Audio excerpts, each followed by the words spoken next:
ועכשיו, כמו בכל שבוע, אדם טוב אחד. אבל השבוע האדם הטוב שלנו עשוי ממתכת. הוא רובוט.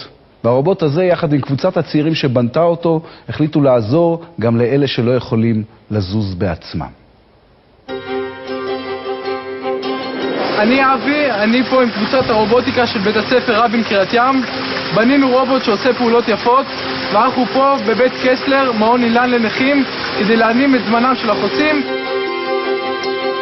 כשאבי וחבריו לקבוצת הרובוטיקה בתיכון התחילו בתכנון ובבניית הרובוט, הם לא דמיינו שמעבר לזכייה בפרסים בתחרות, הוא ישמש להם מקור נוסף לגאווה ולהתרגשות. התחלנו לבנות, ובאמת בהתחלה של הבנייה לא עשינו יותר מדי פעילויות.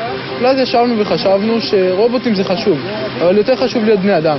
ההשתתפות בתחרות היוקרתית אינה דבר מובן מאליו עבור קבוצת הצעירים בני ה-16, שרובם מתמודדים בעצמם עם קשיי קליטה. קיבלנו זמן של 6 שבועות לבנות את הרובוט. זה כל מה שהיה לנו, 6 שבועות. היו ימים מטורפים, כאילו, היינו נשארים בבית ספר לילות, ממש לילות שלמים היינו בבית ספר, והגענו להישגים מאוד יפים. הפעלנו לרבע הגמר, זכינו בפרס היצירתיות ופרס היזמות. והיצירתיות לא נגמרת שם. כשהחליטו לקחת את הרובוט לבית אילן בחיפה, גילו חברי הקבוצה שיש לו ערך מוסף.